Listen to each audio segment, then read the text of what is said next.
Hoy les voy a hablar acerca de la muerte de Guillermo Cano Izaza, quien fue un destacado periodista y director del diario El Espectador. La muerte de este director fue el 17 de diciembre de 1982. Las personas que lo asesinaron fueron líderes del cartel de Pablo Escobar, desde el cartel de Medellín. Como nosotros sabemos, la época de Pablo Escobar fue una época de mucha violencia, guerra. A este periodista lo mataron fue porque en los periódicos y en las noticias que él sacaba eran denunciando las actividades ilícitas de Pablo Escobar, como narcotráfico, actividades ilegales o su infiltración en la política colombiana. A Guillermo Cano lo mataron poco después a las 7 de la noche al frente de la sede del diario El Espectador. Muchas personas especulan, o se dice más bien, que el autor de este crimen fue Jorge Eli Pavón, uno de los líderes sicariales en la época de Pablo Escobar, conocido más principalmente como alias el Negro. La investigación del caso de este periodista avanzó, digamos que de una manera lenta. Apenas en el 2019 se dio la primera medida de aseguramiento en contra de alias Popeye y alias Maxwell, que fueron unos que también participaron en la muerte de este reconocido periodista. Don Jairo Velázquez, alias Popeye, fue el jefe de sicarios del cartel de Medellín, liderado por Pablo Escobar. Él confesó haber hecho más o menos entre 200, 300 crímenes durante esta época de la ola de violencia. Debido a la muerte de Popeye en 2020, la Fiscalía General de la Nación decide cancelar por completo la investigación referente al caso de Guillermo Cano.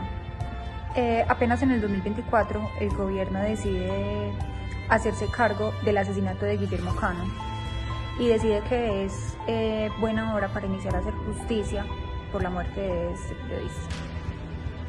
Uno de sus escritos importantes en su libreta de apuntes fue un artículo que se llamaba ¿Dónde están que no los ven? En este artículo Cano hablaba sobre todo lo del narcotráfico, lo de las actividades ilícitas de Pablo Escobar, y esas noticias desataron una ola de violencia en todo el país. Bueno, ahora les voy a hablar un poco sobre el periodismo en la época de violencia en nuestro país, Colombia. El periodismo en Colombia durante la época de violencia ha tenido pues demasiados desafíos, grandes desafíos. Algunos de estos riesgos pueden ser miedo y manipulación. Estas manipulaciones lo pueden hacer personas de alto poder, puede ser de grupos armados que manipulan la libre, digámoslo así, la libertad de expresión, y no publican lo que uno quiere transmitir, sino lo que ellos exigen. Otros retos que se vivieron en la época de violencia referente al periodismo fue el dolor y trauma, ya que, como lo dije anteriormente, se publicaban noticias ilícitas, todo lo referente a los narcotraficantes, políticas, corrupción, todo eso. Ellos tomaban represalias contra esos periodistas, haciéndoles ataques, torturas, amenazas contra su familia, atentados, todo eso para que no se difunda la información que a ellos no les convenía que publicar.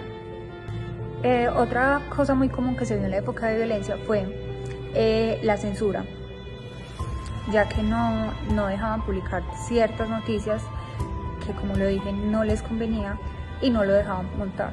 Entonces estaban muy sometidos a que el gobierno o las personas de grupos armados hicieran censurar las noticias.